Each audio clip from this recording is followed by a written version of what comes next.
quisiera ceder la palabra a Michelle Núñez.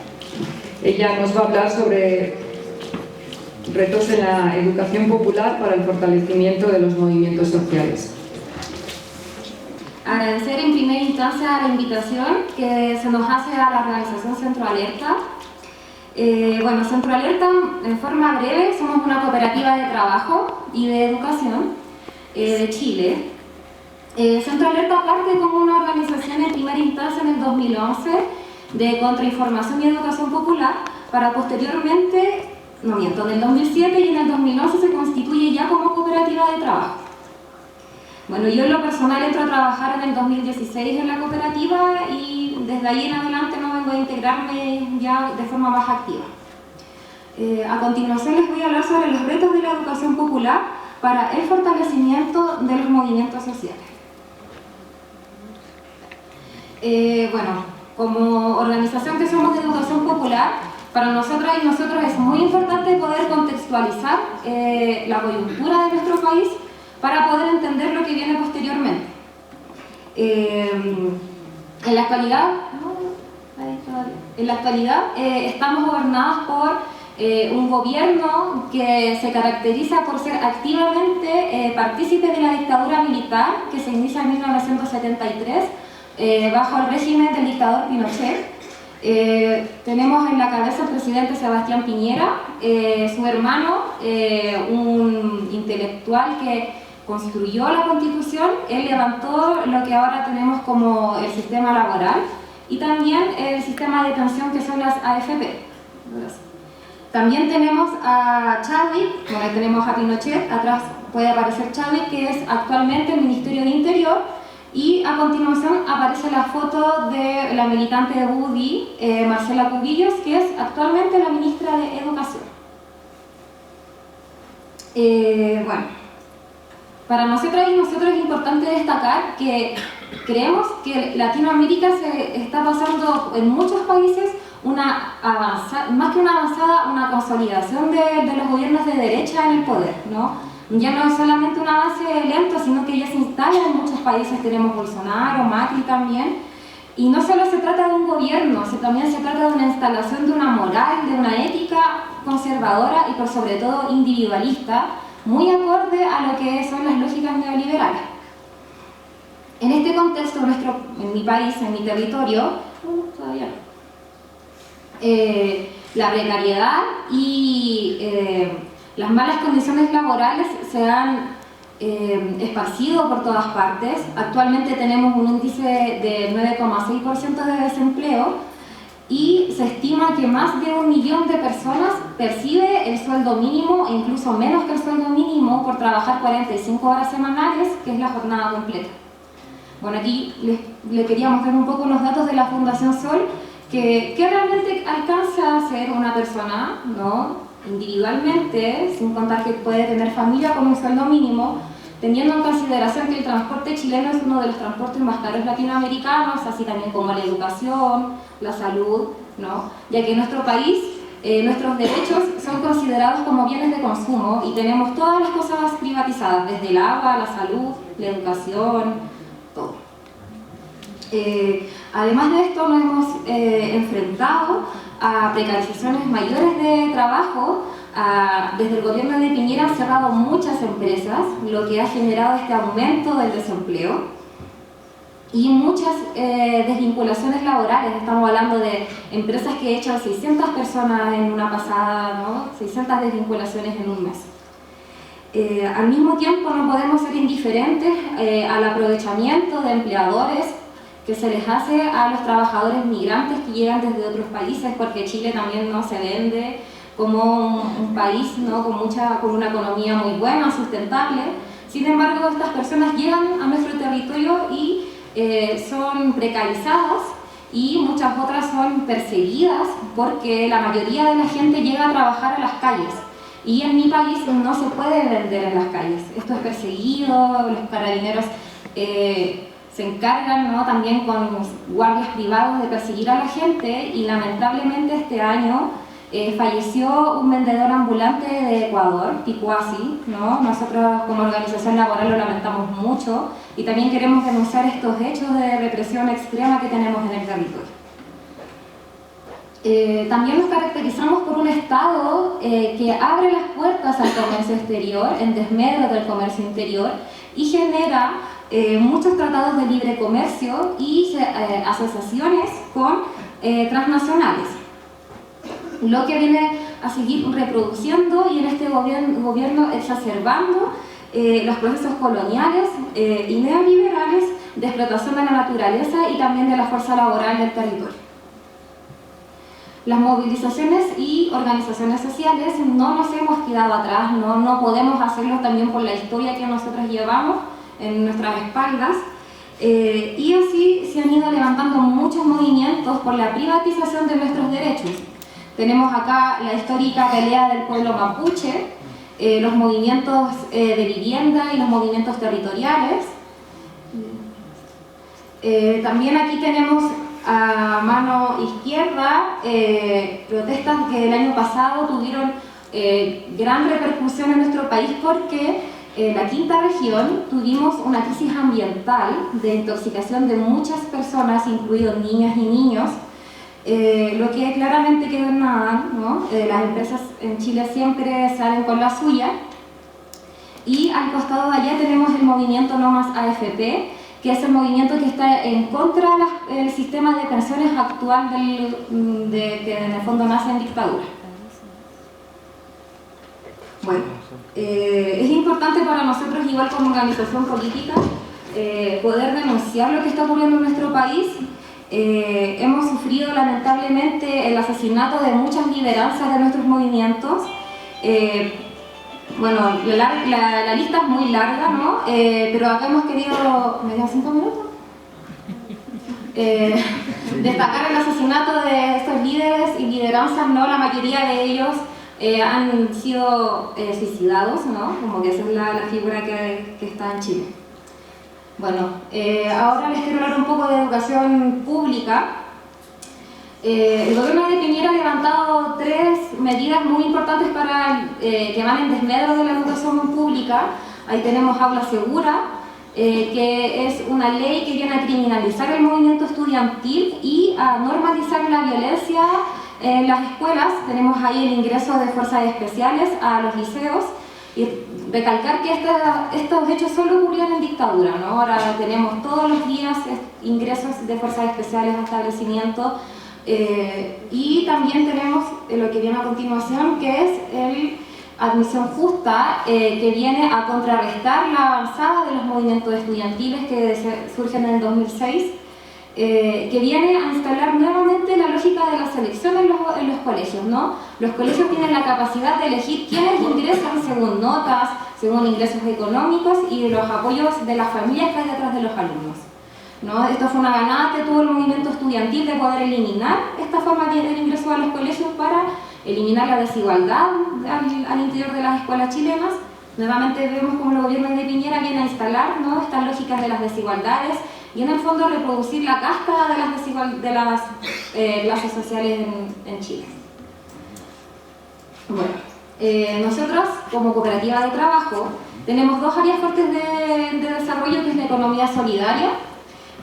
Formamos parte de la Federación Trasol, somos una de las cooperativas que inició la federación en el 2015, y acá se desarrolla un trabajo muy importante desde la autogestión y la educación popular, ¿no? Para nosotros el cooperativismo es un valor que lo vemos que trasciende estas 2 esferas, que es la economía solidaria y al mismo tiempo la educación popular, ¿no? Entonces creemos que el cooperativismo lo tenemos presente, es un valor presente en todo lo que hay que hacer, desde profesionales como trabajadoras y trabajadores que somos. Bueno, ahí tenemos fotos del primer encuentro regional sudamericano que hicimos el año pasado. También tenemos procesos formativos. Aquí también traje algunos libros que hemos sacado sobre cooperativismo y autogestión en la federación. Como Cooperativa Centro Alerta formamos parte del Foro por el Derecho a la Educación Pública, que también ha levantado campañas contra la represión actual. En la diapositiva siguiente podemos ver la Red contra la Represión de Estudiantes, que son organizaciones de trabajadores, Incluso han llegado comuneros mapuches, coordinadoras Norma FP, para poder hacer un apoyo y decirle a las autoridades que nuestros estudiantes no están solas ni solos, ¿no? Tenemos el movimiento social que quiere apoyar porque la violencia que se está sufriendo en las escuelas, la expulsión de los dirigentes estudiantiles no puede ser aceptada por ninguna organización. También nosotros como cooperativa levantamos otros espacios de autogestión como ferias, ¿no? Y también estamos actualmente trabajando en un proceso de traducción del libro de Freire, La pedagogía del oprimido. Hemos elegido ciertos conceptos para poder repensar nuestras luchas y nuestros objetivos políticos al calor de lo que es la educación popular, pero actualizándolo, y hemos también incorporado esto que se habló delante de la despatriarcalización, porque no es suficiente, ¿no? Y Freire igual hace mea culpa en su carta y explica que él comete un error ideológico al hablar solo del oprimido, ¿no? O sea, en el fondo, ¿quiénes son los que están oprimidos y quiénes nos podemos liberar? ¿Solo los hombres, las mujeres, las niñas, los niños, ¿no? Entonces, nosotros como organización hemos reinventado y estamos haciendo una traducción de este libro. Bueno, en este breve resumen que pude hacer como de la coyuntura de nuestro país y del trabajo como organización, nosotras y nosotros creemos que los retos que tenemos las organizaciones que trabajamos con y desde la educación popular, primero es superar la fragmentación y dispersión que hay de las organizaciones, ¿no? Porque la dictadura militar mató no solo pensamiento, sino que mucha gente y mucho conocimiento organizativo. Entonces nos ha costado articular tanto los movimientos de educación popular internamente, pero además poder articularlos con los otros movimientos que ya les he nombrado, ¿no? De estudiantil, el movimiento mapuche, el movimiento feminista. Al mismo tiempo superar algunas lógicas y problemas del trabajo comunitario. Otro gran problema que tenemos es la militancia y la subsistencia, ¿no? ¿Cómo podemos en el fondo poder congeniar esto de ser militante, pero al mismo tiempo poder tener una familia, nuestro trabajo, nuestros estudios, el comer? Y ahí creemos que la economía popular, el cooperativismo y la autogestión podría dar una respuesta a nuestras organizaciones para poder mantener el trabajo activo. Ya. También nos cuesta mucho, a raíz de esto anterior, que nuestros proyectos se mantengan en el tiempo, ¿no? Porque tenemos mucha precarización de las militantes, las y los militantes de las organizaciones.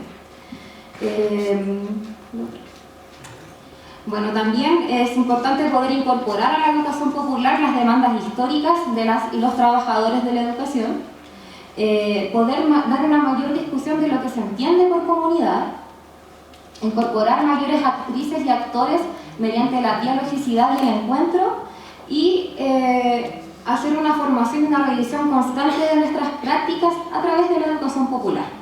Por eso nosotras y nosotras como organización creemos que tanto el cooperativismo como la educación popular es una herramienta para poder revisarnos internamente, levantando metodologías, levantando místicas, recuperando el conocimiento de otras experiencias de nuestra América y al mismo tiempo el conocimiento de nuestras culturas ancestrales que gobiernos como los que tenemos hoy en Latinoamérica quieren arrasar.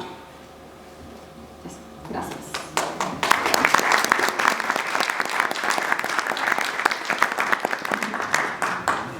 Bueno, vamos con nuestro último ponente, él es Rolando Mamani. Muy buenas tardes.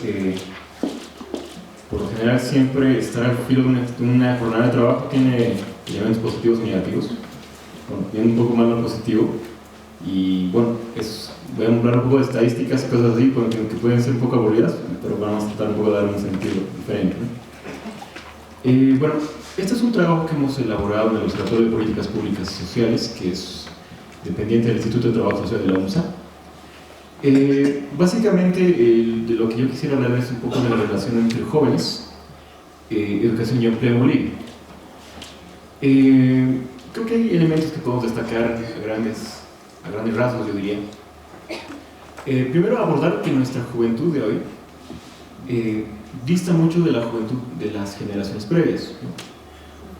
Un primer elemento tiene que ver, yo siento que el contexto internacional, las dinámicas de flexibilización del capitalismo contemporáneo son diferentes. De hecho, los sentidos de la flexibilización son, yo diría, no entran como una novedad, de hecho ya son parte de la estructura. Entonces, en ese sentido, los retos que tienen los jóvenes y las jóvenes actualmente son muy complicados, ¿no?, respecto a las generaciones previas, ¿no? Pero por otro lado, diremos también, tal vez vamos a tratar de hacer un poquito más rápido la exposición, hay estudios que nos hablan un poco de cuáles son las manifestaciones concretas del desempleo juvenil, que es un poco el efecto no deseado de un poco de los trabajos que estamos viendo. Y bueno, algunos estudios nos muestran que el hecho mismo de que existe una postergación en la inserción al mercado laboral de las y los jóvenes hace que el periodo siguiente de la adultez se refleje un gran rezago que a la larga va a ser un rezago estructural en su posibilidad de ascenso en una dinámica integral de lo que tenemos por el desarrollo social. Ese sería, yo diría, un gran efecto nocivo del desempleo juvenil. Y otro elemento que nos llama la atención es que no necesariamente pensemos el desempleo juvenil como un problema de mercado exclusivamente, es decir, una relación entre una sobreoferta de fuerza de trabajo versus un número limitado de puestos laborales, ¿no? De hecho, creo que no hay una aritmética tan específica, ¿no? Lo que nos muestra algunos datos sobre las investigaciones es que el hecho mismo de que ciertos jóvenes tengan mayores oportunidades de empleo en este marco no necesariamente sea debido a factores, yo diría, de generación de capacidades. De hecho, en nuestras sociedades hay un elemento central para el acceso a fuentes laborales que tiene que ver con elementos, yo diría, mucho más profundos, que tienen que ver con la capacidad de generar redes sociales, de redes de amistades, de ese sentido del capital social más amplio que permite que ciertos jóvenes estén en desventaja respecto a otros jóvenes, ¿no? Entonces, esos son elementos para entender un poquito más o menos el contexto. Creo que voy a saltar esta partecita, creo que es un poco de manera más conceptual. Sin embargo, yo creo que es importante también ver que las políticas enfocadas al empleo juvenil, viendo un poco esta problemática, por lo menos lo que hemos podido encontrar con elementos que nos han llamado la atención en el análisis un poco de estos tipos de política pública, hay elementos por lo menos de los años 80, ¿no? O sea, en Bolivia un sentido de la regulación del empleo es de los años 30, ¿no? con la Ley General del Trabajo. Sin embargo, en los años 80 hay, a partir de estos fondos de inversión social, fondos sociales de emergencia, o sea, ese sentido del empleo de emergencia ha sido, yo diría, como un enfoque no necesariamente de una política de juventud, pero sí que tenía como beneficiario grande a los jóvenes, ¿no? En Bolivia, ¿no? Pero bueno, por su misma perspectiva, por su mismo sentido de esa lógica de un empleo de emergencia, no podemos hablar en el sentido de una política integral en materia de empleo, ¿no? Seguramente. Sin embargo, yo diría que por lo menos en los años 90 ya podemos hablar un poco de estos elementos que hablan un poco del criterio de un enfoque nuevo de promoción de las políticas públicas, las famosas políticas activas de mercado laboral, ¿no? Entonces, actualmente por lo menos existen dos programas, yo diría que son entre innovadores y entre programas que buscan atender esta problemática central de la juventud y el desempleo. Está el programa de apoyo al empleo y el plan de generación de empleo, que bueno, son programas que tienen un sentido que busca tener elementos integrales, elementos de generar mecanismos de intermediación laboral, generar procesos de capacitación concretos sobre ciertas necesidades de jóvenes en materia de acceso a los mercados laborales en detrimento de elementos que no se han podido cubrir con la educación formal. Eso es como yo diría un poco lo importante de estas políticas, ¿no? Entonces voy a entrar en esta parte que me ha llamado más la atención cuando hemos hecho este trabajo, y en un poco sentido que un trabajo que yo diría que ha sido bastante guía, yo creo, en materia de hablar un poco de políticas de juventud en América Latina, es el trabajo Juventud Iberoamérica, Tendencias y Urgencias, un trabajo que lo ha hecho la CEPAL, la IJ, a principios de los años 2000, ¿no? Primero que entre todos los trabajos que nos muestran estas problemáticas, yo diría que este en específico nos habla de elementos de un marco conceptual vinculado un poco a una base de datos muy fuerte, una empiria muy dura, pero sobre todo mostrarnos que esta contradicción estructural entre empleo y educación es una característica concreta de lo que enfrentan y van a enfrentar los jóvenes actualmente. ¿no? En América Latina y en Bolivia en particular, ¿no? Esta contradicción tiene que ver con lo siguiente, ¿no? Que los jóvenes de hoy tienen más años de escolaridad formal que las generaciones precedentes, pero al mismo tiempo duplican o triplican el índice de desempleo con respecto a esas generaciones. Es decir, que nuestras jóvenes actualmente tienen mayores capacidades que las generaciones previas. Sin embargo, que el problema central es que las posibilidades de tener un empleo son mucho menores que las generaciones previas. Ese es un tema, yo diría que central de esta mirada de la contradicción. Y en ese sentido, digamos, como un marco teórico, yo diría, no es un sentido de probar una hipótesis, pero nos permite entender lo siguiente, ¿no? ¿Cuándo esto es cierto?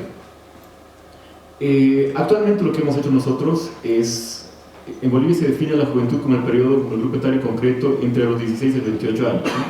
Bueno, es un grupo muy grande, demasiado grande, que de alguna manera nos invisibiliza muchos elementos. Tiene que ver con un periodo de transformaciones biológicas, tiene que ver un periodo grande de incremento de la apertura del mundo laboral, del mundo de la vida en general. Lo que hemos hecho aquí es tratar de ver como que dos periodos concretos de la juventud de Bolivia, ¿no? La juventud que comprende los 16 y 21 años como un grupo específico, yo me llamo entre posadolescente y prejoven, y el grupo de los 22 a los 28 años, que diríamos que es un grupo que concretamente habla de la juventud específica, pero en transición a la adultez, ¿no? En algunos casos, ¿no? Entonces, como se puede ver acá, yo creo que pasamos a la siguiente, para un poco de las... Tal vez solo de las brechas, pasamos una más. Esa, por favor. En el caso del grupo de 16 a 21 años, y de un poco el segmento A de jóvenes, como se puede advertir, tomando en cuenta los datos que hemos hecho de las encuestas hogares del año 2005 al año 2017, estos 12 años, primero, como se puede advertir, se ha reducido considerablemente el porcentaje de los jóvenes que no tenían acceso a una educación completa de este grupo etario concreto, ¿no? Y aún así, igual, los jóvenes que tienen un acceso mayor a la educación completa, igual han registrado un incremento. Entonces, esto nos lleva a pensar que, evidentemente, respecto a una generación previa, estos jóvenes tienen mayores accesos a la educación. ¿Ya? Entonces, veamos un poco cómo estamos con el siguiente grupo de jóvenes, ¿no? El de 22 a 28 años. Acá también pueden ver, y esto está por departamentos, pero igual nos permite entender también cómo se ha ido configurando esto. En todos los casos ha habido una reducción de los jóvenes que tenían con mayor logro educativo, no tenían ningún tipo de logro educativo, diría, ¿no? Y más bien los jóvenes que han alcanzado la educación superior ha crecido en todos los casos, en todos los departamentos, ¿no? Entonces, esto nos lleva a pensar que evidentemente estos jóvenes tienen mayores capacidades, mayores espacios, posibilidades de formarse, ¿no? Es un dato interesante, ¿no? La siguiente, por favor. Desde el enfoque de la mirada, digamos, de áreas, que siempre es también una contradicción estructural con los América Latina entre el mundo urbano y el mundo rural, como se puede observar también, vemos que en el caso de los jóvenes de 16 y 21 años, un gran avance, yo diría, del mundo rural, ¿no? En el mundo urbano también vemos unos incrementos considerables en materia de acceso a educación superior completa, por ejemplo, ¿no? En el caso de los jóvenes de 22 a 28 años también, como pueden ver, igual vemos grandes avances, ¿no? Ya. Bueno, entonces, hasta este punto se puede entender que ha habido un gran compromiso, yo diría, público, ¿no? Para poder generar capacidades en materia de educación, que estos son indudables. Sin embargo, en materia de empleo, ya podemos ver elementos que nos llevan a entender esta contradicción que se da al principio, ¿no? Un poco la hipótesis que nos dice es que los jóvenes tienen, por lo general, el doble o triplican las tasas de desempleo, ¿no? En el caso del 2005, la tasa de desempleo en Bolivia era del 8.1%, ¿no? Y como se puede ver acá, por ejemplo, en el caso de las mujeres siempre el desempleo es mayor, ¿no? Pero para este año por lo menos estábamos con 3-4 puntos encima del promedio nacional, ¿no? Para el 2017 había una reducción, sin lugar a dudas, pero igual en todo caso, que pensando que el 2017 un poco se proyectó una tasa de desempleo de 4.6%, se puede ver que el desempleo de los jóvenes tiende a triplicarse, ¿no? Entonces aquí también ya se muestra que esta contradicción que se veía a principios de los años 2000 hasta el año 2019, casi 20 años después, sigue siendo un elemento, yo diría, clave y absolutamente descriptivo de la situación de los jóvenes en Bolivia, ¿no? En el caso de los jóvenes de 22 a 28 años también se puede observar eso. Ya vemos que, a diferencia del grupo previo, y es un relato que veíamos cuando analizábamos esto, de hecho el grupo de 16 a 21 años es como el grupo más castigado en materia de desempleo, ¿no? Este grupo de 22 a 28 años vemos que tienen un desempleo menor que el grupo. Y en materia de desempleo juvenil, y estoy una más, en materia de desempleo juvenil y logro educativo, que es un poco la relación que ya hemos establecido en ambos casos, como se puede ver, en el caso de los jóvenes que han tenido la oportunidad de tener acceso a educación superior, ¿no? Y esto es un poco la tesis del desempleo ilustrado y demás, ¿no? De políticas enfocadas al empleo juvenil, ¿no? Puedes entender que ha existido y existe al menos por menos de estos 12 años, ¿no? Una situación latente de desempleo que lleva a un contraste, yo diría, sobre todo con el mundo adulto, ¿no? Un contraste en el sentido de que no se logra todavía generar capacidades para que los jóvenes puedan incorporarse al mundo laboral en las mejores condiciones y que a la vez permita esto, lo que decía un poco al principio, ¿no? Una proyección de futuro, una proyección de una mirada de proyecto de vida, pero sí existe esta dificultad estructural que no tiene que ver solamente, como decíamos al principio, con la posibilidad de generar capacidades en materia educativa. Vemos que la posibilidad de un proyecto de vida enfocado en una mirada integral queda trunca de igual manera, ¿no? Entonces, con esta reflexión un poco yo quisiera ver, como decía, estos elementos de pensar la educación, la calidad de la educación en concreto, ¿no? Nos lleva a pensar la importancia de estas políticas integrales, ¿no? Estas políticas, yo diría, estas políticas de acceso al mercado laboral que decía al principio, son importantes en la medida de que tengan un vínculo con todos los temas que han trabajado el día de hoy, ¿no? El tema del empleo es un tema, yo diría, tangencial en la realidad de la juventud en América Latina y en Bolivia, y siento yo que es importante generar estos espacios, pero sobre todo estos vínculos que les he mostrado, ¿no? Hablo un rato un poco desde el enfoque de yo diría un poco de las teorías feministas, esta mirada de la interseccionalidad es sumamente interesante como marco conceptual para abordar una problemática concreta, ¿no?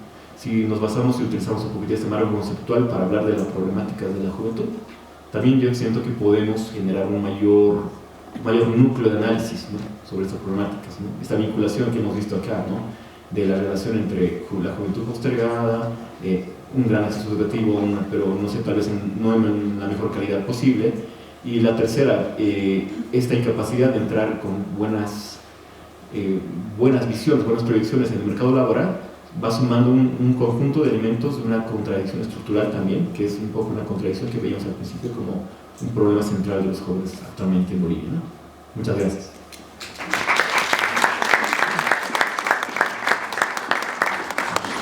Y ahora nos gustaría mucho escuchar sus comentarios, una especie de cierre, porque esta mesa es probablemente una de las mesas más interesantes desde mi punto de vista, todas lo son, pero esta mesa se llama Educación a lo largo y, si me permiten, a lo ancho de la vida. Eso significa que cuando educamos no estamos hablando solamente del sistema formal, sino que estamos hablando de todo lo que pasa en las fronteras de lo formal, ¿no? Por eso tenemos la educación inicial, por eso hemos tenido expresiones de movimientos juveniles diferentes que cuestionan el sistema tal y como está, y además les está criminalizando por eso, y por eso tenemos el tema del empleo y de la precariedad del empleo. Ahora yo dejo la palabra para que ustedes puedan hablar. Haciendo una mirada crítica profunda, podemos decir que estamos algo por ahí también. Derecha, bueno, nosotros tenemos ministros, toditos son de derecha. No, Juan Ramón Quintana de ADN, César Cocarico de ADN, el ministro de Economía del MNS, Lely Valdivia, ex ministra de Transparencia, ahora maneja ASFI, todo el sistema bancario, de NFE, en fin, todos los ministros nombrando derecha, gobernándonos. Es interesante ver este aspecto, ¿no? Después, a ver, muertos, masacres indígenas, Chaparina, a la marcha indígena, masacres en Tacobo Mora, masacre a los achaquecheños, encarcelamientos, Goni 60 muertos, con Don Evo tenemos 120 muertos, y los muertos son de esta época puro indios, aymaras, el estudiante de la UPA Jonathan Quispe, una aymara, cocaleros de la Asunta, aymaras, cooperativistas mineros masacrados, muertos en la carretera a Oruro, indios, aymaras también, en fin, podemos citar, ¿no? Son estudios, son detalles de derechos humanos de Bolivia que tienen estos datos. A mí me alarmó el gobierno indígena en Ecuador y en Bolivia. Se han dedicado a cerrar las universidades indígenas. A Mautahuasi en el Ecuador, por suerte vino otro gobierno que nos sacaron al enemigo de los pueblos indígenas, Correa, y este nuevo gobierno al día siguiente reabrió felizmente la Universidad Indígena a Mautahuasi y le dio la sede de UNASUR, que como en Cochabamba aquí estaba sin motivo, les dio a él. En Bolivia, don Evo ha cerrado la Universidad Indígena Tahuantinsuyo. Lo ha cerrado lamentablemente, perjudicando a miles de estudios. En fin, estamos más o menos como están en Chile, es un gobierno anti-indígena, yo soy aymara, y lo veo con profundidad, me da pena.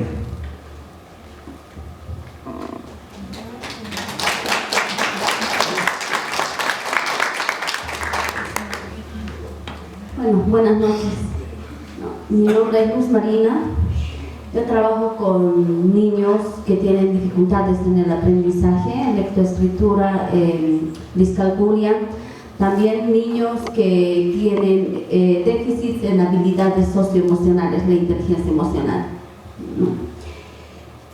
Quiero compartir con todos ustedes un pequeño poema que escribí y unas reflexiones que hice en mi aula, ¿no? Dice, dedico mi trabajo a los niños que no pueden, que no aprenden igual que la mayoría, pero que aprenden a su ritmo y a su manera. A los etiquetados por sus limitaciones, pero no apreciados por sus fortalezas, capacidades y potencialidades. A los apagados en el aislamiento social, esperando brillar con luz propia. A todos ellos, mi cariño. Yo veo mucho cuando oigo hablar de educación, siempre se habla de aprendizaje, cuánto aprende, cuánto sabe, cuánto conocimiento, cuánto aprendizaje. Y muchas veces nosotros nos olvidamos de la parte emocional también del ser humano, no solamente el niño, ¿no? También del adulto que como profesores o como papás o como educadores estamos a cargo de un niño. Imagínense una persona que no se controla emocionalmente, que es un violento o es un agresivo, que está a cargo de un niño, de la educación de un niño, ¿qué tipo de niño está formando? ¿No? Entonces quiero compartir así, voy a tratar de hacer una lectura muy rápido, ¿no? Entonces digo, cabe mencionar que la escuela no se adapta al niño, porque de lo dicho, la escuela no solo debiera ocuparse de la parte académica del niño, en alcanzar o no los objetivos de adquisición de conocimientos fijados por un sistema que pretende igualar a todos en sus aprendizajes cuando no todos aprenden igual ni por igual. ¿Por qué estas fallas ocurren en la mayoría de las escuelas?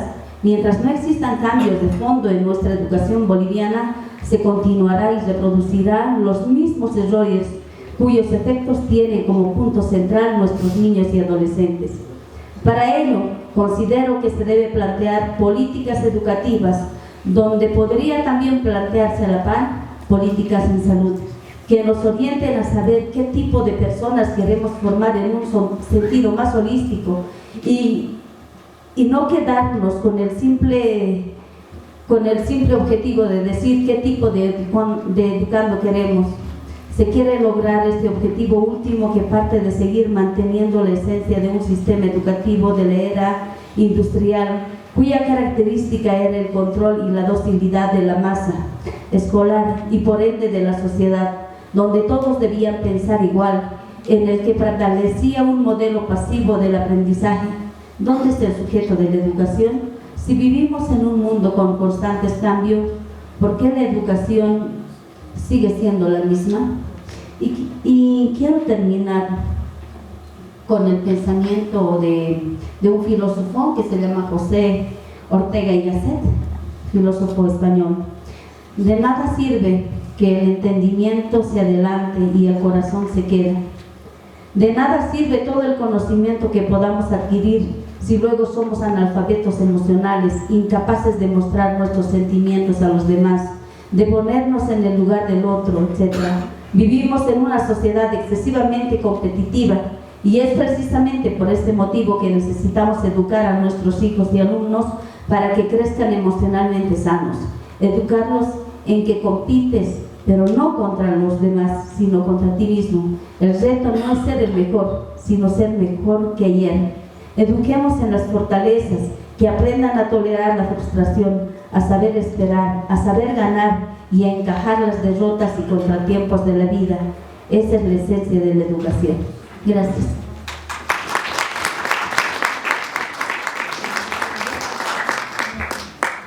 Gracias. Yo sé, buenas noches a todos, todas. Yo vengo del norte de Potosí, de 4.000 metros sobre el nivel del hambre, ¿no? Y de pueblos muy guerreros quechuas. Yo quisiera que comparta la compañera chilena lo que ha pasado con la revolución de los pingüinos, que ha sido un impacto a nivel mundial. Me parece que deberíamos conocer, especialmente los jóvenes, niños, jóvenes, han luchado por ser indicaciones de la educación. Me parece que eso valía la pena compartirlo. Una segunda cosa que yo veo es lo que el último ponente ha analizado, y me parece que hay que cruzar con la inversión pública. Este tema me parece muy importante, porque el eje central de Bolivia, estamos hablando de La Paz, estamos hablando de Cochabamba y de Santa Cruz, aproximadamente tiene el 80% de inversión pública y genera pues empleo, ¿no? Y los jóvenes ahora trabajan y estudian a veces, pero no va a poder conseguir, ¿no?, en Potosí o en Sucre o en Tarija. Está mal distribuido la riqueza y está mal invertido, ¿no?, los ingresos públicos. Me parece que sería muy rico analizarlo y cruzarlo con esta variable, que es muy importante. Entonces existe un desnivel, ¿no?, de desarrollo. Parece que los otros departamentos no existieran, solamente es La Paz, Cochabamba y Santa Cruz, y eso hasta yo creo que los paseños se dan cuenta. Gracias.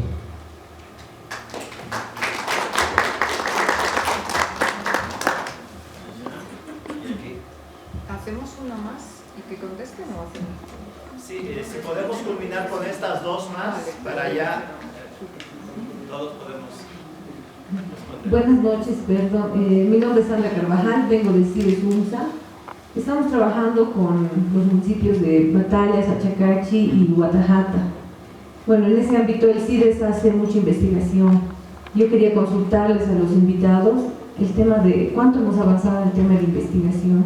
Lo que hemos podido ver, por ejemplo, en Achacachi es que muchas familias, por el tema de trabajo y un ingreso económico, están migrando a la ciudad, y quienes se quedan en las comunidades son los abuelos y los niños. Hay mucha presencia de ellos.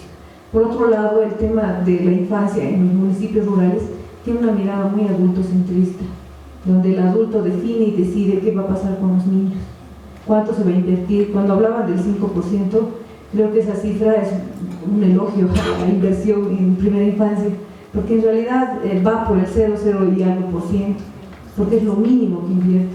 En Achacachi, en Batallas, las educadoras ganan 800 bolivianos, y pese a ese monto, hay mucha demanda para entrar a trabajar, y eso provoca una alta rotación de las educadoras, lo que también provoca que cada año se vuelva a empezar de nuevo con el tema de trabajo en gestión, de formación para las educadoras.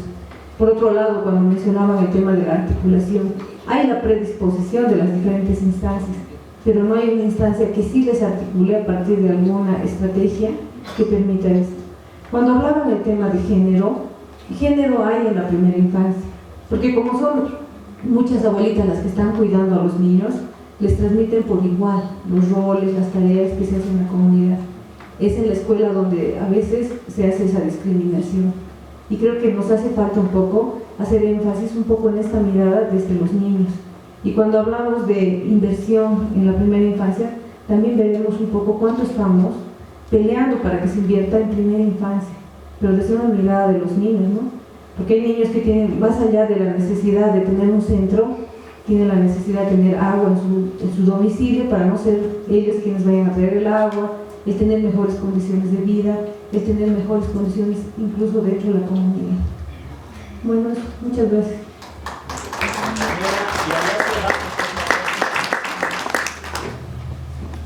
Muy buenas tardes. Y no se preocupen los expositores que si hemos estado hasta aquí es porque verdaderamente han hecho una exposición brillante de los temas que les ha tocado, ¿no? Yo más que hacer preguntas, simplemente quiero hacer algunas puntualizaciones. Soy Doris Hoyos Rosas, he trabajado con 24 años en educación inicial y entonces mi punto de trabajo ha sido el Alto. El Alto ha sido nuestro laboratorio gigante donde institucionalmente poníamos a prueba todas las estrategias, metodologías, materiales, procedimientos, en coordinación con las educadoras populares de aquella época. Ya todo lo producido tiene el puño y sello de esas señoras 65 mujeres del Grupo de Solidaridad del Alto, ¿ya? Entonces, ¿qué me quiero permitir hoy decir al ver este hermoso panel con reflexiones muy profundas? ¿Qué es lo que yo percibo?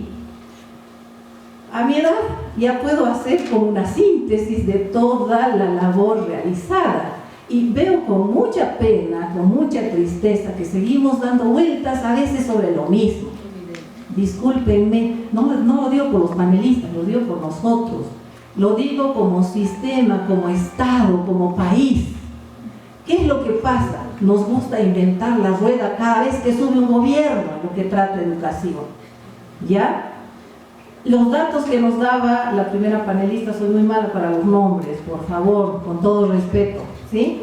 Quisiera comentarte algo. Ya para el año 1994-95 hicimos un estudio para ver, por curiosidad, porque las educadoras querían saber qué pasaba con el niño que estaba en el centro infantil y qué pasaba a la escuela. ¿Había algún cambio? Y pues quédate tranquila que sí. Comprobamos nuestros ojos, nuestros cálculos, durante 2 años hicimos el seguimiento de los niños que pasaban del CIDI al primero de primaria. Rápidamente, resultados a nivel académico, mejor desempeño de los niños, ¿ya? Y el puntaje más alto obtenido, el desarrollo social. Eran niños con se puede decir, una metodología de trabajo ya en aula. Ya estaban, como quien dice, medios acostumbrados. Eran los niños que nunca lloraban el primer día de clases, eran los que calmaban a los recién llegados, a los que no hacían el inicial y pasaban directo al primero. Cuando llegaba uno y lloraba, los que ya sabían corrían y lo abrazaban, lo besaban para que se calme. Entonces, eso ya se sabe. ¿Cuáles son los beneficios de la educación inicial? Desde la anterior ley, la educación inicial fue declarada parte del sistema educativo nacional. Entonces, ¿qué estamos bregando ahora? Estamos bregando su calidad, la inclusión, ¿ya? El aceptar la diversidad. Somos 32 o 35 naciones reconocidas en Bolivia. Y ayer he tenido mucha pena que solamente seamos 6 personas los homenajeados o los reconocidos y solo abarcamos el oriente, yo soy veniana, ¿ya? La Paz y Cochabamba. ¿Y dónde están los demás? También es mi llamado a la campaña para que también se esfuercen en integrar, ¿ya? Integrar a los demás departamentos. Hay que hacer algo para escucharlos. Entonces, este es el gran problema que estamos teniendo. A más de decir si estamos o no aplicando. El último aspecto que quiero tomar. Como estamos acostumbrados a que uno sube al poder y borra con la mano, como es con el codo, lo que otro ha hecho con la mano, concluimos que todo está mal o que lo pasado no fue bien. Eso no es verdad también, no nos engañemos. En Bolivia se ha hecho investigación, habemos investigadores, hemos estudiado uno y otros fenómenos. Investiguemos dónde están esos documentos. Partamos somos de ahí. Nos gusta traer, ¿cómo se dice?, teorías nuevas, nos conflictuamos, que no está mal, lo veo bien, porque el mundo avanza, pero hay que también ubicarnos dónde estamos. No se puede declarar, por ejemplo, la educación inicial como obligatoria hasta que no lleguemos a todos los niños del país. Si fuese obligatorio, ¿qué pasaría? Si un niño no hace el inicial en el área dispersa, no puede entrar a la primaria. Ese es el impedimento técnico. ¿Cómo puede, por más ganas que haya, declarar obligatorio el nivel inicial? No se puede, porque la educación, digamos, escolarizada de 4 años a 5 para pasar al primero, no llega a todos los rincones del país. Área dispersa no hay. Los niños cumplen 8 años para caminar 7 kilómetros y llegar a la escuelita más cercana. Ese es nuestro país. ¿Ya? Entonces, yo les pido con toda... nos han abierto los ojos, todo lo que han dicho es cierto, estoy de acuerdo, pero tenemos que ubicarnos también acá en nuestro contexto. Muchas gracias. Y una cosa más, eduquemos el niño. Para cerrar esto, me gustó este graffiti que vi en una pared en Tarija. Yo actualmente vivo allá. Eduquemos al niño y no será necesario castigar al hombre. Primeramente, buenas noches a los expositores y a todos los hermanos, ¿no?, que están acá. Yo vengo desde el Chaco, de la Tierra Baja. Yo soy representante del pueblo guaraní y soy parte del directorio de la campaña boliviana, ¿no? Viendo sobre estos temas, sobre el tema de educación, la educación viene desde la familia, ¿no? Desde ahí viene. Nosotros como padres de familia y como madres de familia y los abuelos son los educadores. Desde ahí empieza la educación. Si nosotros no educamos bien a nuestros hijos, hijas, iba a salir bien mal, ¿no? Y entonces desde ahí parte, desde 0 hasta 3 años, ¿no?, como dice el licenciado Aúd, de la primera infancia. Y entonces de ahí parte también de 4 a 5 años lo que es nivel inicial. Y entonces, ¿cómo podemos hacer? Yo mismo me pregunto, ¿cómo podemos hacer?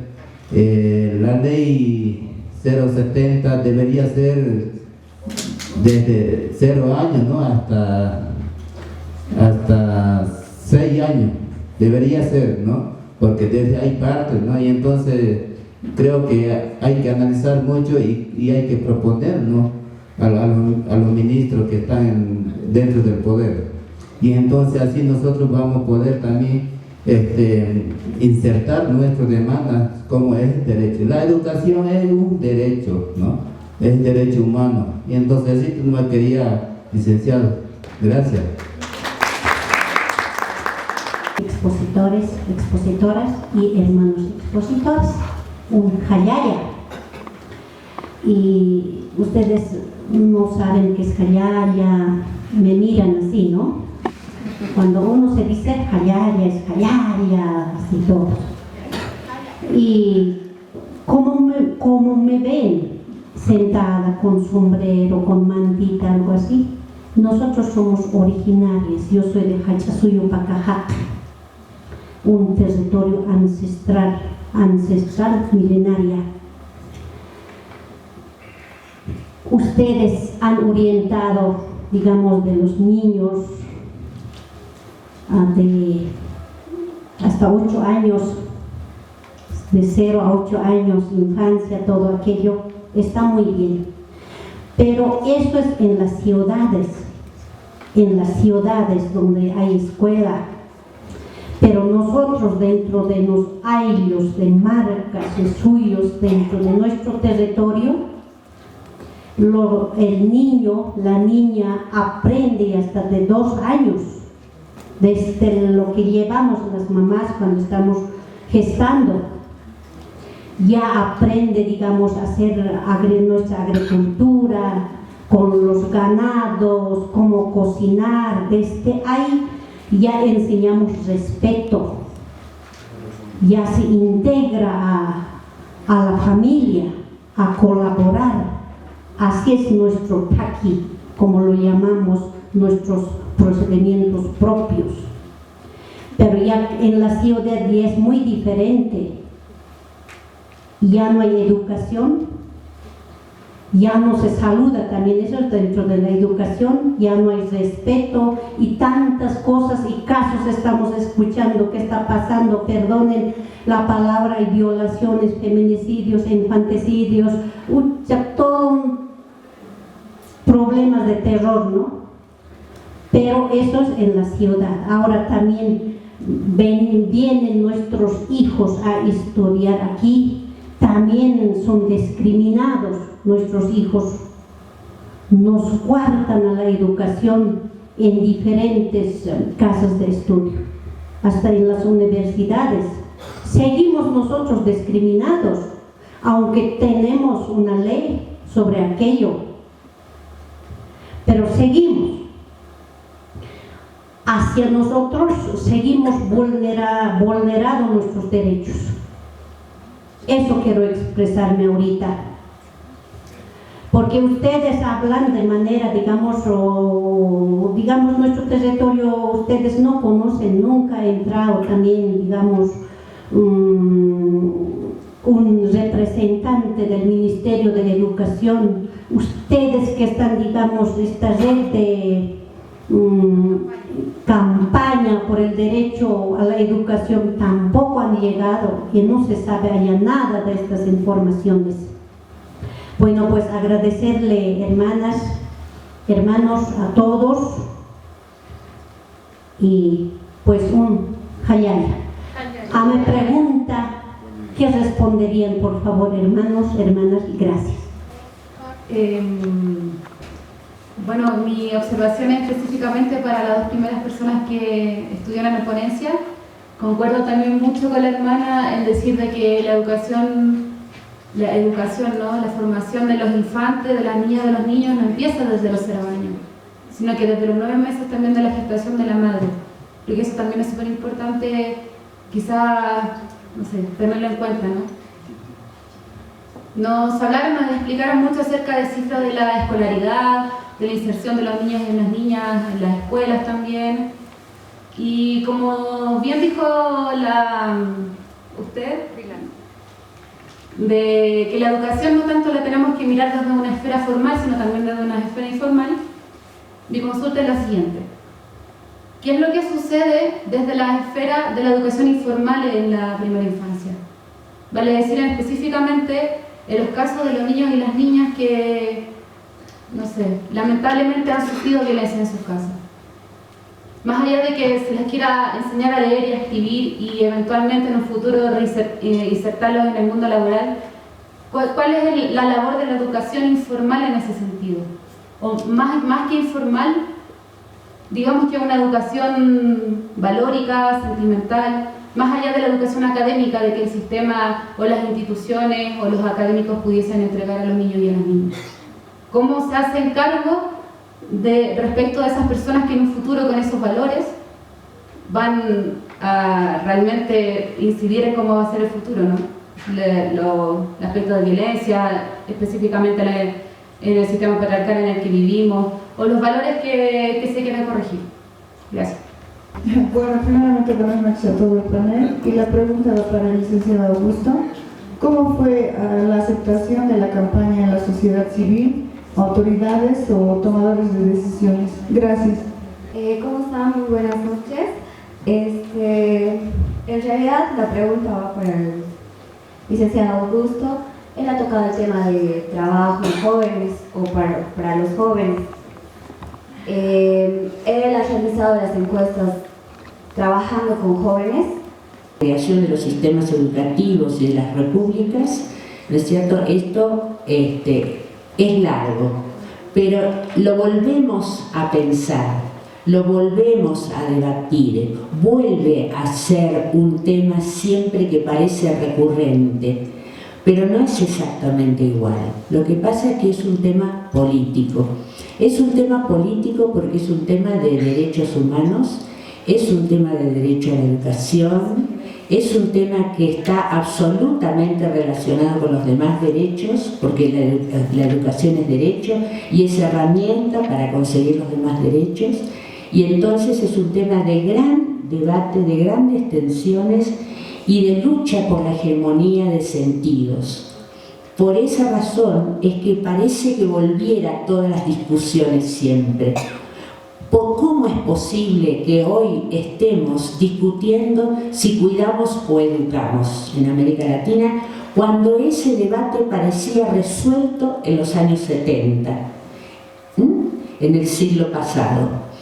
¿Por qué? Porque otra vez aparece, ¿no es cierto?, la desigualdad, la segmentación, el ofrecer un solo aspecto para los niños más pequeños, más pobres, y otro aspecto para los niños más privilegiados, una educación supuestamente de calidad, llena de cosas de tecnología, etcétera, separado de los afectos, etcétera, ¿no? Las modas, la venta de modelos, como el modelo montessoriano, pobre Montessori, que era una antifascista, una mujer extraordinaria. Si se levantara de la tumba y viera cómo le venden como merchandising, digamos, el sistema, ¿no? Como si fuera un sistema que se pueda aplicar en cualquier lugar y no contextualizado, historizado. Sin ninguna duda vuelvo otra vez a lo que apareció recién de la familia, lo que apareció de lo rural, lo que apareció allí, que me encantó, pensar en una escuela, pensar en instituciones a la medida de los niños, ¿no? Todo esto es la base del trabajo de la gente que estamos alineados en derechos humanos. O sea, no se puede hablar del niño pequeño sin hablar de su familia, de las prácticas de crianza, de la necesidad de conversar entre las familias, los cuidadores institucionales y las políticas públicas. Por supuesto que las respuestas para el área rural no pueden ser fundar una escuela o un jardín maternal, porque hay otras modalidades, hay distancias que tomar. Entonces tomemos por ejemplo el caso de Chile, con el programa, ¿no es cierto?, de maestros que hablan por radio, que le mandan material a las familias y que después la maestra cada tanto va en un bote a ver a ese único nene que está en esa única isla, ¿no es cierto?, y va intercambiando con la familia y con los padres. O sea, en la primera infancia es como el dicho africano, ¿no? El niño tiene que ser criado por la tribu, ¿no es cierto? Todos tenemos que hacernos cargo de los niños, ¿no es cierto? Entonces nos tenemos que hacer cargo en las ciudades con una modalidad, porque evidentemente hay muchas madres, ¿no es cierto?, que son jefas de hogar, que tienen que ir a trabajar, necesitan las instituciones. En el ámbito rural, las respuestas serán según el ámbito rural. Los jardines temporeros, por ejemplo, que también hay en la Argentina, que se mudan arriba de la montaña y abajo de la montaña, de acuerdo a la etapa, ¿no es cierto?, el clima, la estación del año. O sea, hay grandes respuestas construidas en América Latina.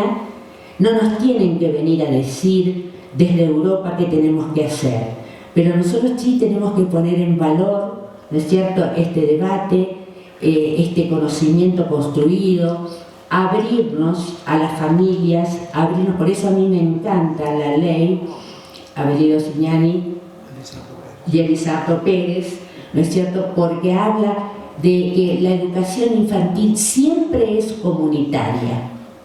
Y para que haya calidad en lo que se ofrece, siempre tiene que ser con todos. Para criar un niño hace falta la tribu.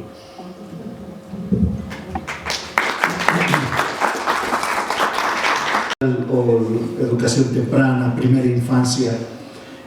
Unos datos solo complementarios a lo que decía Mercedes, y es que el 5% para la educación inicial, y creo que fue una de las compañeras participantes que decía que tendríamos que celebrar, comparada con el 54% para primaria y el 22% para secundaria, eso es lo que en la investigación que mismo AECID y Jubileo presenta llama una inequidad, ¿no? en la distribución del presupuesto. Quiere decir, si entendemos que la primera infancia es lo más importante, la mayor cantidad de dinero debería estar dirigida a la primera infancia.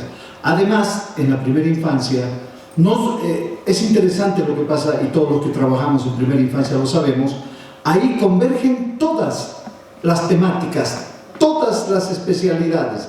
Porque en primera infancia tengo que trabajar lo cognitivo, tengo que trabajar salud, tengo que trabajar el desarrollo social, el desarrollo integral, tengo que trabajar todo. Y lo que ha pasado con las experiencias es que nos damos cuenta que en la primera infancia entonces todas esas carreras, temáticas, especialidades tienen que trabajar en conjunto para el desarrollo integral del niño y la niña. A nivel municipal es bajísimo. Si no recuerdo mal, la inversión es 0,02. La inversión municipal, o sea, lo que yo les he referido es un estudio que se ha hecho que saca del Tesoro General de la Nación lo que se distribuye para educación, solo para inicial va el 5%. Y creo que hay que trabajar.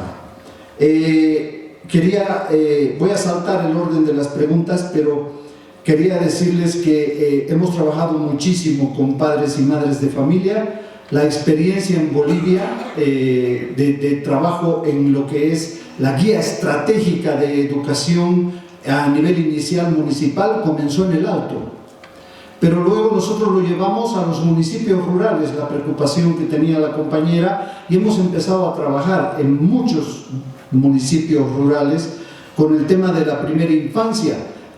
Aquí está el Murubicha, que es un título, un cargo, el Murubicha Javier, que es de la CSC, el Consejo de Capitanes de Chuquisaca, donde ellos cuando comenzaron con el tema de inicial, y él no me deja mentir, ellos no sabían de qué me hablan, educación inicial.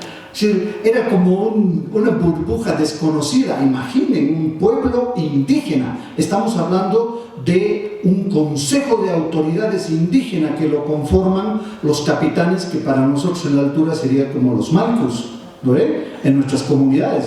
También hemos trabajado con Uruchipaya, hemos trabajado este tema de la primera infancia. Cuando entramos con la población indígena originaria Uruchipaya, tampoco sabían de la temática. Tenían la escuela, y en la escuela tenían el escolarizado, 4 y 5. Y lo demás era guardería. Hay que reconocer también lo que pasa. Guardería es dejar a los niños, ¿no ve? Guardados, de ahí la palabra guardería. Y nosotros hicimos un estudio con pueblos indígenas, con municipios, con comunidades, donde pudimos ver que en la educación inicial no se estaba haciendo el trabajo que se tenía que hacer. Entonces, una de las cosas que hicimos es trabajar con mamás y papás, no solo mamás, papás, para prepararlos a ellos como educadoras y educadores de la primera infancia. Porque es verdad, comienza en la familia. Y aquí quiero hacer una aclaración de la edad para la compañera.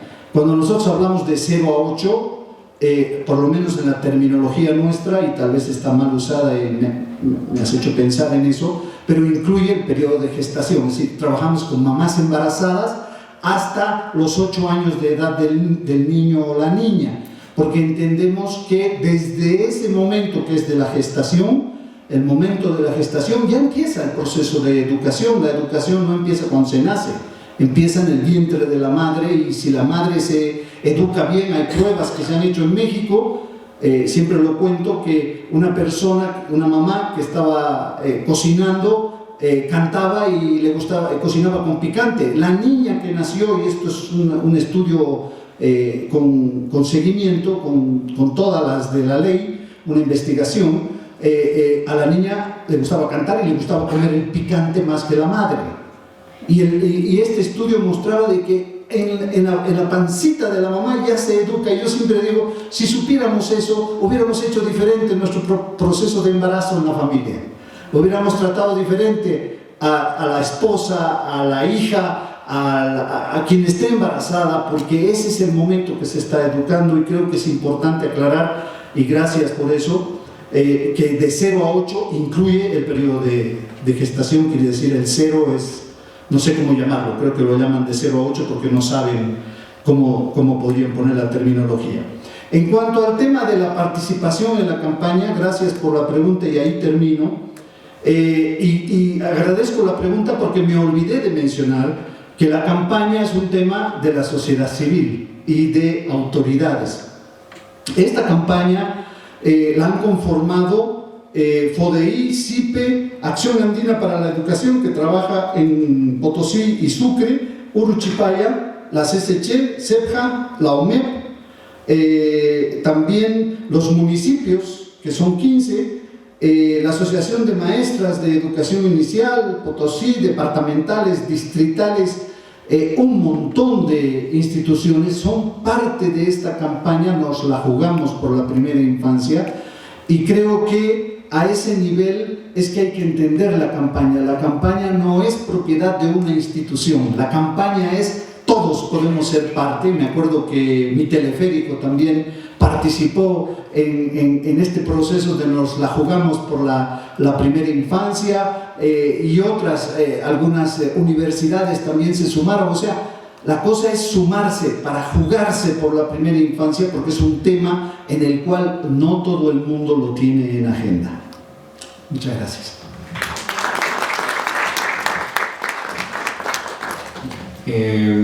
Bueno, creo que han habido dos comentarios, dos preguntas un poco referidas a mi exposición.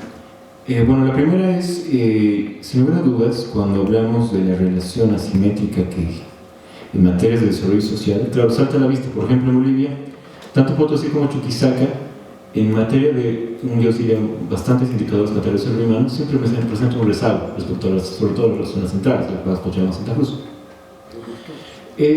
Sin embargo, yo diría que en materia de empleo juvenil, por lo menos, un elemento yo creo que central es pensar que la mayoría de los jóvenes en Bolivia viven en ciudades, zonas urbanas en específico. Pero de hecho, el desempleo como problemática sí tiene un rostro urbano. Entonces, seguramente cuando vemos un poco lo que se dice, digamos, ¿no? Las zonas urbanas de estos departamentos, obviamente eso es un poco viendo más local, seguramente vería que los datos de desempleo serían mucho más altos. Entonces, eso es muy interesante para ver en materia local, ¿no? Entonces, yo diría que sin lugar a dudas es una beta así muy importante para trabajarlo, porque entiendo que igual las políticas de promoción del empleo juvenil tendrían que tener otro enfoque en esos lugares, ¿no? Eso creo que es un elemento importante. Y respecto un poco al tema metodológico de la aplicación un poco de los datos, yo diría, nosotros hemos trabajado con 3 encuestas que produce el INE, las encuestas de hogares. Hemos trabajado justamente con 3 encuestas que nos dan una perspectiva de 12 años, ¿no? Entonces, lo que hemos hecho en materia estadística es bastante simple, ¿no? O sea, hemos segmentado esta muestra concretamente para la población de 18 a 28 años y hemos hecho esa fractura que he dicho, ¿no? De 18 a 21, 22 a 28.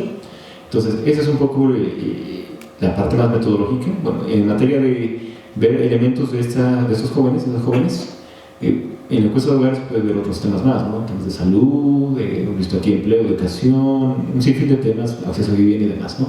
Entonces, eso es en materia metodológica, muy puntual. O sea, hemos utilizado una base de datos, 3 bases de datos disponibles, públicas, abiertas, que nos dan una perspectiva, yo diría, rica, ¿no? En materia de juventud, la última encuesta específica en materia de jóvenes, la encuesta nacional de adolescencia y juventud del año 2008, entonces ahí nos damos cuenta que tenemos un rezago en materia de producción de datos de más de una década. Sin embargo, estas encuestas de hogares también nos dan una perspectiva, yo diría, próxima para tratar de ver este tipo de problemáticas más concretas. Yo les animo a utilizar estas bases de datos para seguir también produciendo más investigaciones. Gracias. Ya, bueno, yo me quiero referir a 2 comentarios. En primera instancia, lo que dijo la hermana, la compañera. Bueno, en mi territorio se les dice la mien, ¿no? A las mujeres que vienen como de los pueblos más ancestrales. Siento que igual es un aporte de tu comentario. Lamentablemente estamos en un espacio donde la mayoría de la gente viene a hablar de estudios que le hace a los protagonistas de sus estudios, entonces claramente en este lugar tal vez no, lo que tú dices es muy exigente porque no habla la persona estudiada, sino que hablan por ella, ¿no? Entonces claramente tenemos este problema, al menos en mi territorio y en las organizaciones de educación popular. A las niñas y a los niños no les llamamos infantes, porque también encontramos que es un poco adultocéntrico referirse a ellas de esa manera, ¿no? Entonces, obviamente ocurre, ¿no?, por este tipo de cosas que se puede ir caminando, ¿no?, a mejorar, que las personas vengan a hablar por ellas, ¿no?, como tú lo vienes a hacer, y se agradece también el espacio y que te quedes también, no, al menos yo en lo personal lo agradezco. Al compañero que pregunta por el movimiento de los pingüinos, bueno, contar brevemente que en Chile no se tenía índice, historia, ¿no?, desde la dictadura militar no hubo ningún alzado o ningún movimiento social tan fuerte como fue el movimiento de los pingüinos en el 2006. Se vino a instalar problemáticas, bueno, contar muy brevemente que en Chile el sistema educativo muchos años estuvo regido por lo que es la LOCE, que es la Ley Orgánica de Educación, que muy cómicamente fue elaborado y sellado y publicado por Pinochet el último día antes de entregar su mandato, ¿no? Entonces es muy anecdótico, ¿no?, y da para pensar también, porque en el fondo todas las cosas tienen un mensaje de fondo, ¿no?, como él amaga en su último día de mandato de la educación, que es algo tan importante para la liberación y generar conciencia en un pueblo. El movimiento del 2006 viene entonces a denunciar muchas lógicas que hay en Chile, también como yo les conté cómo es el lucro, ¿no? O sea, en Chile todo es un lucro, todos nuestros derechos son convertidos en bienes de consumo. Vienen también a denunciar el pase escolar, que era solamente ocupado por muy poco tiempo y cierto segmento no tenía pase escolar. También se va instalando ciertas como discusiones sobre la calidad de la educación, que posteriormente fueron retomadas en el movimiento estudiantil 2011, porque el movimiento del 2006, la característica fundamental es que son estudiantes secundarios de colegios y escuelas quienes se alzan, ¿no? Para después en el 2011 que se le vienen a unir los movimientos universitarios. A respuesta de este movimiento de los pingüinos, ¿cómo se le llama? Bueno, el término pingüino, igual contarles que obedece a algo un poco estético.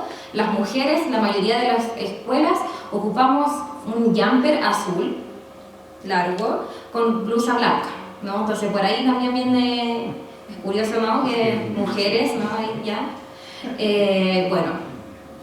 La primera persona que se hace cargo de esto fue en el primer mandato de Bachelet, y ella toma un poco, ¿no?, como las denuncias de este movimiento y cambia la LOCE por la LGE, que es la Ley General de Educación, que viene haciendo lo que nosotros llamamos un parche, ¿no? Viene a cambiar ciertos elementos como lo que es, por ejemplo, dice que se hace cargo del lucro e instala la figura de sostenedores, por ejemplo, que son los nuevos dueños de la escuela, porque allá en Chile la gente que tiene más poder tiene escuela, entonces ellos hacen lucro con la educación en escuelas y en universidades también. Sin embargo, estas pequeñas reformas que hace la Bachelet no da, ¿no?, para realmente generar un cambio sustancial al interior de la educación, y se alza ya en el 2011 la articulación del movimiento estudiantil, acompañada un poco más, pero no tan fuerte como lo que está haciendo ahora, acompañada de las y los trabajadores de la educación.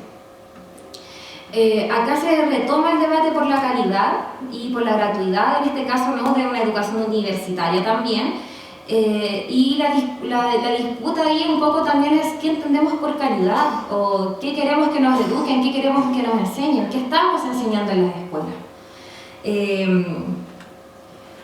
También se instala un poco la lógica del adultocentrismo, mucho ya en el 2011, y yo creo que lo que más puedo yo como rescatar, ¿no?, de este caminar del movimiento estudiantil es algo que ahora nos sirve a todas las otras organizaciones, que es que los estudiantes plantean de que la educación tiene que ser pública, financiada por el Estado, pero tiene que estar, ¿cómo decirlo?, como organizada, gestionada por la comunidad. Esta apuesta que viene, ¿no?, como las actrices y los actores más jóvenes de nuestra población a hacernos entender que la comunidad es en contradicción de lo que te viene a enseñar la escuela neoliberal, que es la individualidad, ¿no? De la competencia, que es la comunidad, es lo que nos va a salvar.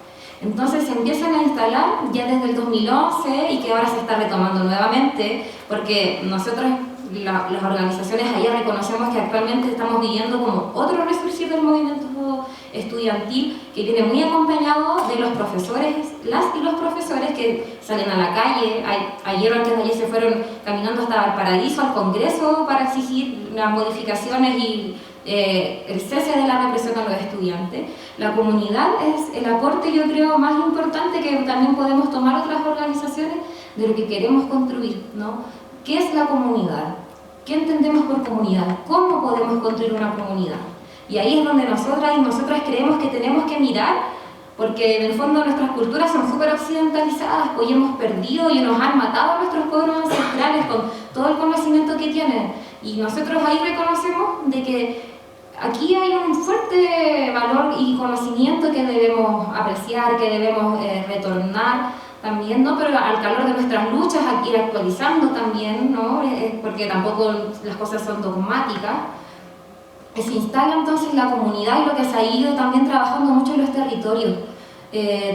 Como mucho trabajo de autogestión, también se han hecho muchos huertos comunitarios, muchas escuelas populares, donde lo más importante es que todas y todas las personas puedan ser partícipes activos de la educación que uno quiere. Yo creo que eso es como lo más importante y al mismo tiempo como agradezco tu pregunta porque igual es como removedor y bueno, yo en lo personal me emociono mucho, así como haciendo mi presentación me emocioné mucho, de lo que se genera igual y de lo que se puede visualizar en otros países y al mismo tiempo en nuestro país de lo importante que es como que las y los jóvenes, las niñas, los niños puedan enseñarnos, ¿no? Mucho de cómo realmente podemos mejorar esta sociedad tan capitalista, tan neoliberal que viene a matar en el fondo toda la naturaleza, todos nuestros recursos. Yo creo que eso es lo más importante del movimiento, como tú dices, el pingüino, y que sirvió para todos los otros movimientos, porque con estas lógicas adultocéntricas, ¿no? de qué es lo que es un movimiento realmente político, ¿no? Los jóvenes y las jóvenes nos vienen a decir de que se puede realmente construir una organización realmente desde abajo, desde las bases, desde la comunidad y desde la población. Muchas gracias a Mercedes, Augusto, Rolando y Michelle, y vámonos a casa y con la comunidad.